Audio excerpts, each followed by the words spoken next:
most leaders who micromanage, they don't do it because they love it. They don't do it because they're just hip on controlling people. My hypothesis is managers end up micromanaging due to a lack of control in the business. Because typically these are the managers who are responsible for the outcome, which means their head is on the line. Okay, welcome back to the Business Behind Your Business podcast, where we have the conversations to help your business grow and thrive. And today we're going to untap this idea of, one of the things that holds business owners back in their journey to scaling. And it's quite a common thing that we see, we hear stories. And look, I'm not going to spoil the content too much because I'm going to introduce our guest, Garrett Delph from Clarity Ops, and Garrett's going to unpack this topic for us, and I believe that's going to be a really enlightening conversation, but I won't spoil it too much just yet. But Garrett's background, over 25 years of experience optimizing and scaling businesses across various industries. So at Clarity Ops, specializing in transforming organizations by focusing on the how, so the processes that drive success. And we're big on processes here, rather than just the what of strategy. And so you worked with a lot of companies, generating 5 million plus recurring revenues. That's a key topic we'll ask you about, Sure. and helping them achieve sustainable growth through organizational transformation, leadership management, people, process, performance, integration, basically empowering business founders and their teams to unlock the full potential and build high-performing cross-functional teams, businesses thriving in today's economy, which is pretty fast-paced and you need to be on your game. So, Garrett, welcome to the podcast. It's a pleasure to have you with us. Hey, thanks so much, Paul. Really great to be here, and I appreciate you having me on the show. Yeah, fantastic.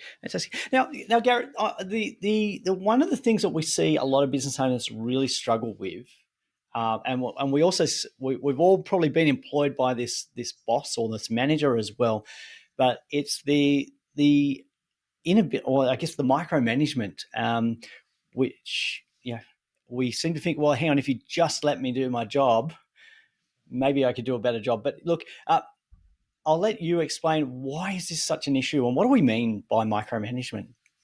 Yeah. Well, I'd like to preface, Paul, by saying, my opinions here, they are opinions, but I think I'm right. And I think this topic is horrifically misunderstood, so my belief is that micromanagers, most leaders who micromanage, they don't do it because they love it. They don't do it because they're just hip on controlling people. My hypothesis is managers end up micromanaging due to a lack of control in the business.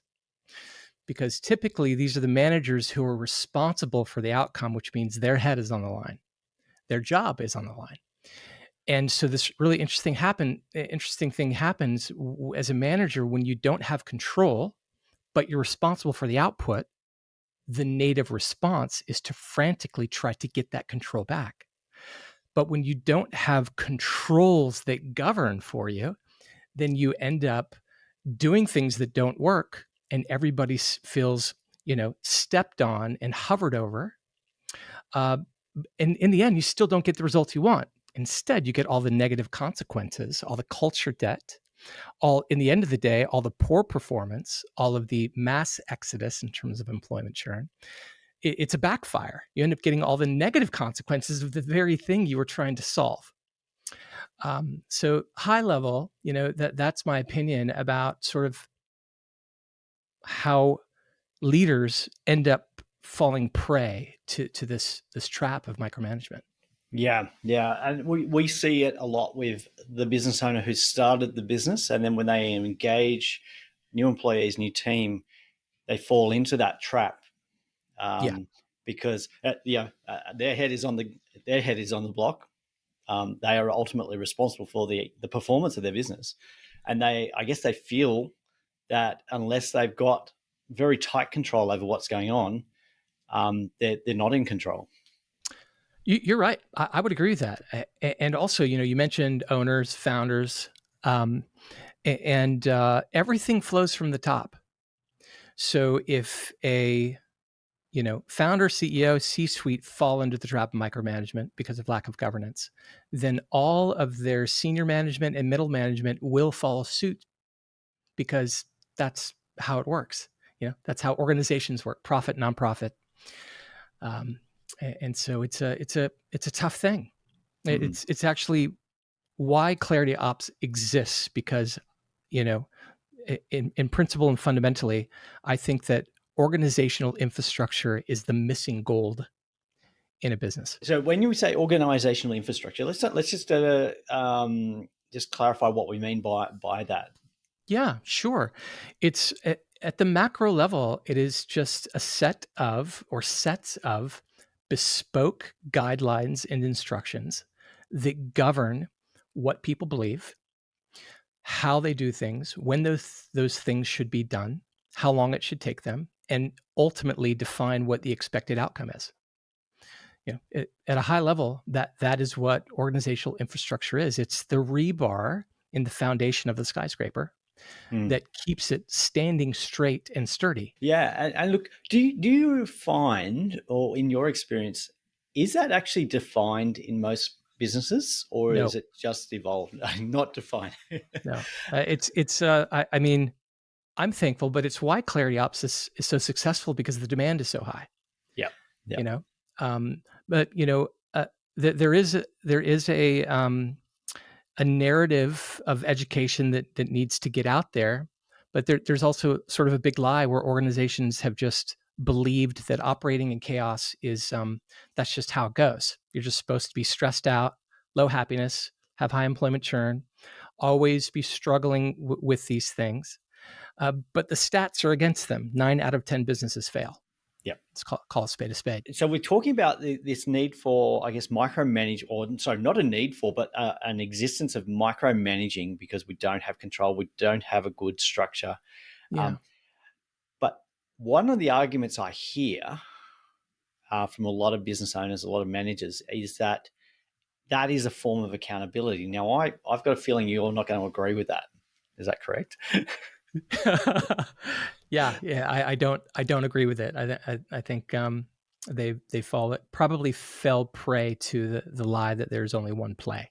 Yeah, yeah, yeah. And look, and just for clarity here, I fully agree with Garrett. It's not what we're on about here. So just what can you sort of explain for us the difference between accountability and micromanagement, and why we perhaps get that wrong? Yeah, yeah. Well, I'll give it my best shot. Um, well, I think that true accountability, where it will actually work in a healthy way, requires a yin and a yang. It requires two parties to have a certain set of criteria in place that causes them to work together in health. And so, for example, the manager who's responsible for the output of people must be clear on three things: what success looks like for each teammate, how that success is being objectively measured, and then they also have the professional capability to measure it.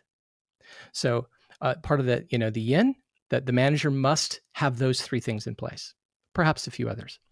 The person who's responsible for the output, for delivering the success metric, the thing they're supposed to do, right? They must have been given the opportunity and the proof that they know what success looks like, that they understand clearly the activities that are required to perform that success and deliver it, and deliver it. And there must be clear evidence that they were proficiently trained to do it. So when you have these components on both sides, then suddenly it's no longer about holding a person accountable per se. It's about letting the processes that everybody set up agreed to and understands how they work govern for you. And so now a manager isn't going to, well, I would contend a healthy manager isn't going to an employee and saying, you didn't do this, you did. What they'll say is, hey, let's look at the performance. Let's look at what the output needed to be. And now the employee's going, okay, I've been trained. I know exactly what is needed. I know how long it's supposed to take. I know what the output is. There, it's objective. So it's all about what broke down in the process. And now everybody gets to put their attention on the process and not get into putting all the pressure and spotlight on one person. And I think what's really, really healthy about that is now we've moved away from he said, she said, and we've moved into objectively defined terms. And Paul, I'm telling you, this is where the magic happens in a business. When you can start operating like that, you start seeing really great things happen culturally and operationally. Yeah, yeah, that's great. So I think what I'm hearing is the key here is you've got to have something that is objective, that is structured, that takes away that subjective, as you say, the he says, she says, but it's very clear, very clear. So I guess, to steal a phrase, we have clarity about what is Sure. expected, what we're doing, and what the outcomes we're expecting to achieve Yeah, are going to be. that's right. And I think I just, for the sake of the conversation, I'd love to put a fine point on clear. Yep, sure. Um, at Clarity Ops, we use a phrase called the management expectations gap. And what managers, and I'm chief sinner here, are notorious for doing is communicating directions audibly. And in their head, they are very clear about what came out of them. But really, they're full of confusion. And the recipient, the person that's going to go take those instructions, is never given permission to say, I didn't understand what you said, or I'm not clear. And then they leave with only a portion of those instructions, but then they're going to be held accountable for what was in the manager's head and what he said. Yeah. So, right. So, anyways, the definition of clear is defined and documented and signed off. Yep. Yeah. And I love the way that you've described that, because we often hear the manager, business owner has this idea, this set of instructions, and the team member has a completely different one. Yeah. It's like sometimes you think you've engaged a painter to paint the Mona Lisa for you, and they're thinking, oh, you just want your door painted. That they've met their outcome, but you know you haven't got your expectation met because you haven't explained it clearly. And it's interesting that so on some of our recent podcasts, and it's interesting that we've talked about employees and AI and everything, but it's about giving clear, concise instructions that can be measured, or the outcomes can be measured against those instructions. 100%. 100%. And probably not enough time. Maybe we should write a book about it. I think that's how long it would take. But like the health benefits to the business and to the people as a result of running these plays is unbelievable. It's like unbelievable. Yeah. Yeah, and that conflict is something that really erodes the way you enjoy the business, the stress levels you've got when you come to work, and you've got this confusion about what's expected and how you're being judged on your performance. It's very stressful, and Very and, stressful. and in that situation, you can't work at your best. You can't. And then think about it. Like most all of us humans, we have to work for a living. And most businesses operate in chaos. So that means stress is high, happiness is low, to your point. So it affects performance, of course, and growth and profit. But then those fellow humans take all of that stress to get paid to stress out. And then they take it home and they Mm. take it into their personal lives, Yep. you know? And so it just makes so much good sense for business owners and business leaders to go, maybe this old way of doing business actually was wrong. Maybe the new generation has a better path that is actually doable with an easy to follow framework. All we have Mm, to do is follow it. And I yeah. and I think that is a real powerful notion in this new era. Yeah. So, would it be fair to say that we have really got the idea of accountability within teams? We've got that wrong. I would go on record and say my experience, being in the business domains is yes. I think, but I would say yes. I do think that. I'm fully agreeing with you here, Garrett, because I see this a lot. Is we have, I guess, accountability based on, I guess, well, as you say, chaos or confusion about what is actually expected and what you're being accountable for. So you mentioned we need more clarity in terms of, I guess, defined and documented in terms of outcomes. Yeah. Where do we start with that process? Where should we start? Yeah. I think, my recommendation always, the best place to start is what we call planning for the people. And the very first step in that is getting ownership, specifically owners of the business or the C suite together and defining what they believe. You know, because if let's say you're a venture backed company and you want to blitz scale, then accountability is going to be antithetical to your goals, right?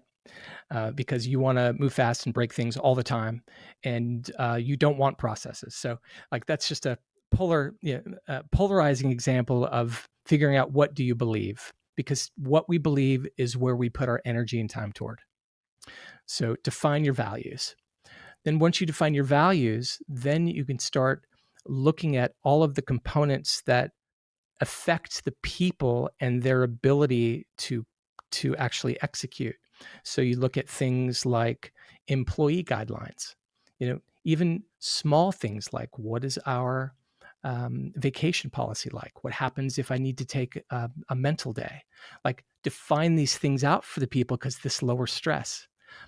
Get into things like leadership agreements, and those really begin to permeate accountability when you get into project management planning and leaders all agree cross functionally. Hey, when it comes to a project, we all agree we're going to articulate milestones. Those milestones will have tasks. Those tasks will have deadlines, and those tasks will be assigned to specific people. And we all agree to hold all of those accountable to what we document, right? Leadership agreements. So from there, and at Clarity Ops, we have I don't know, we have about 12 different plan for the people frameworks that set up the business at the foundation. Then from there, you get into building process around those things. And we just talked about process and how we would go about defining those and clarifying them and ultimately publishing them. And then the final step, once you plan the processes, then you measure the performance. So you build in mechanisms to objectively measure what it is you want for your output based on holding the teams accountable and the people accountable to the processes they've been trained to follow. And that's kind of the 50,000 foot overview of how I would attack it, how we would attack it at Clarity Ops. I guess one of the things that people will say as a reason for why they don't go and do this is, Yeah. I don't have time to do it. But you know what? Yeah, I guess that. Well, the obvious thing is, well, hang on. If you continue the way you're going, you're going to have the same results, Yeah. but you Sorry. need to make a change. But what sort of expectation on I guess from start to, I guess, where you start to see some benefits would you see, commonly? What sort of time frame? Oh, um, your mileage will vary on time frame. And I say that it's sort of like if we had a health symptom in our body and we went to the doctor, It could just be a small little thing that'll take 2 weeks on one medication and it's done, right? And other things could take years to heal. So we do a thing called a business health assessment, and we go through and evaluate the entire business, and then from there, through a root cause analysis process, we identify, hey, here's what's going to cause you to break, and we typically go after the things that need immediate fixing. Um, and some people engage for years. Some businesses engage for years, and some engage for a quarter because they need to fix a core component or a major gap. You know, so it's all over the place. It's all over the place. I do appreciate your thought on we just don't have the time, and you know, uh, if you don't mind, I'd love to share my opinion about that. Yeah, absolutely. Absolutely. I don't think there's any, like, at the end of the day, this is what I do for a living, and I think it's right. But at the end of the day, every business has the right to choose what's right for them. So if they, lots of businesses choose chaos and complexity and confusion and unhappiness over um, investing time to transform that into health. I was just listening to a great, I don't know if you listened to Guy Raz, How I Built Oh This. yeah, absolutely. So Absolutely. great, right? Yeah. So one of their newest podcasts is on the story of Banana Republic, and husband and wife team, really great story and classic. They're talking about how they began to really hockey stick in growth at year 5. And he said, we were so out of control that we could not continue. And it's just that we couldn't and wouldn't find the time to stop and get infrastructure in place so that we could grow the business the right way. Mm. And so sometimes we do it out of omission. It's not that we're conscious of not stopping, we're just in the rat race. you Yep. know and sometimes we do it purposely. I think Stripe actually is a great example of a company that they don't care. I think they're into blitz scaling. Obviously they're crazy profitable, but it is the cost of chaos. Mm. you Yeah. know and so to each his own. But I think when the student is ready, the teacher will appear. And when a business leader or business leaders go, you know what, we don't want to live this way, and we don't want our people to live this way, we want change. That's when I think that the health can begin to show up and transform. Yeah. Yeah.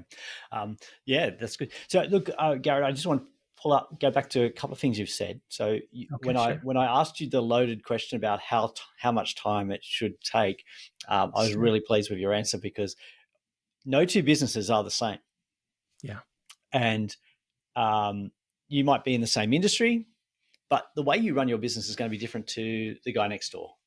And also your leadership style, your business management style will be different. So That's right. to expect identical results from the same thing, yeah, you're setting yourself up to fail. But being, I guess, realistic and saying, well, it might take me 2 weeks, it might take me 2 months, or it might even take 2 years, depending on, I guess, what chaos is already there in my business. So Yeah. being realistic about that change, because I think sometimes when we go and put in place a new process, or we try and fix a process, we set, I guess, an unrealistic expectation on ourselves, and then we get, I guess, more disappointed or stressed by the outcome or the lack of outcome. Yes. Um, that's a really great point. If I heard you right, you're talking about when you begin to pursue transformation, Yes. Yeah. just the pursuit of transformation becomes stressful, Yeah. right? That Yeah. Yeah. Yeah, that's a real thing. We have a solution for that, by the way, and it is part of because I think going back to no time, but also not capable of Yep. building infrastructure. And so the way you deal with that is you reorganize and re-architect um, what people do in the org. So like you can solve that by not, what a lot of businesses do is they take a manager and they load them up with roles and responsibilities fit for 3 leaders. Yep. You know, Anyways, that's one way to lower that stress when you begin to transform. Another thing is, you know, if you're not going to do it yourself and you're going to hire somebody to help you, um, you can bring them on to in perpetuity, sort of help you build, kind of a done with you or even a done for you, rather than take the strategy and go do it yourself. And that seems to be really helpful too, to lower that stress that comes with transforming, so you don't end up, Yeah, and so that's leads into my next comment here, which is, as a small business owner, you're good at what you do, but you shouldn't spend your time learning the skills that somebody else can share with you from their experience. mm, So if you're going to go through this transformation process, you've got to a point where you can't do it with the skills you've got, because that's what's got you to where you're at. that's right. This is the time to actually get somebody involved to assist you, um, where they have that skill. That is their business. It's about helping you in the need that you have. Um, so my advice here is, don't try and do it alone. Get help, and talk to Garrett specifically, because if you've enjoyed what you're hearing so far today, and I'm sure you have, um, there's a lot more behind the conversation we're having today about the systems, the processes, the methodology, and been working with businesses for 25 years. So you don't work in the same industry for 25 years without knowing what you're doing and having results. So my encouragement is to get help from outside your business, from somebody with the right experience, Mm. to make that process, I guess, more efficient and effective, and um, don't create additional stress on top of the chaos you've already got. Well put. Yeah, No, thank you, by the way. That's very, very kind, Paul. I appreciate those words. that's right. So which then leads in, Garrett, how would somebody get started? How would they get in contact with you? Um, and what would the process be like for somebody? Yeah. I can be found on LinkedIn. First name Garrett, last name Delph, Delph, or they can go to clarityops.co. So in terms of contacting, those are two great places. And then I always think a great place to start. I just don't think it. The place that we start is a conversation, and just a discovery call, typically just to kind of set the table. It's 30 to 45 minutes, no cost. And we like to hear about what you're facing, what your challenges are, what your pain is, what you're looking for. And then if that turns into an engagement, like I mentioned earlier, the first place we start is the business health assessment. And we have a kind of a 6-stage process we go through, and to in the end be able to provide a core evaluation of the problems, the proposed solutions, and then our clients make the decision how they want to engage from there. Yeah. So, I guess that first step, that initial process, the assessment, understanding what really, what is the issue and what can be Yeah. done at that point, is a great place to start. Oh, it's critical. And if you don't mind, I'd just like to say it is all about finding the truth. You know, like it is all about finding the truth, and only when you find the truth can you truly transform. Yep. Yeah. Yep. And the truth for your business will be different to the truth to your neighbor's business as well. Yeah, yeah, Yeah. that's right. Yeah. That's right. Very well put. Yeah. So, look, I've really enjoyed our conversation today. I've also been checking out some of the material from Clarity Ops and the videos that you've got out there to help people get an idea of what you do. We're going to put links to those in the show notes. I encourage you to, when you're not driving the car, pull over and check out the links there. Prior to recording, Garrett and I were having a conversation about how our best ideas come when we're driving the car. Oh, great. So getting some clarity around that. But look, please go and check out the links. Check out what's involved. Find out more information. And I think really, as a business owner, we've got so much stress in our life, so Mm, much chaos. you owe it to yourself and your team, because they're involved in this as well, but to try and reduce that stress and create a better outcome, a better business outcome. And that flows into a better lifestyle. So please, look, we're grateful for Garrett coming on today and sharing his experience and explaining the difference between micromanagement and accountability. And it's been a great conversation. I've enjoyed it very, very much. Yeah, me too, Paul. Thank you so much, by the way. Thanks for having me on. Really appreciate it. That's great. Look, and please check out the resources that Garrett's mentioned. And it's all about helping you grow a great business and supporting the lifestyle and the reasons you went into business in the first place. And that's what we're here for. So thank you again, Garrett, and thank you, listeners. That's a wrap for this episode of The Business Behind Your Business. We hope you found today's discussion insightful and valuable for your business journey. Before we go, don't forget to subscribe to our podcast on your favorite platform. Share it with fellow business owners who could benefit, and send in your burning questions, because we love hearing from you. Missed any of our previous episodes or looking for additional resources to help grow your business? Head over to our website at thebusinessbehindyourbusiness.com. There you'll find our full archive of past episodes, along with show notes, transcripts, and links to valuable resources mentioned in each episode. Your journey to business success continues at thebusinessbehindyourbusiness.com. Until next time, stay inspired, stay informed, and keep building the business of your dreams.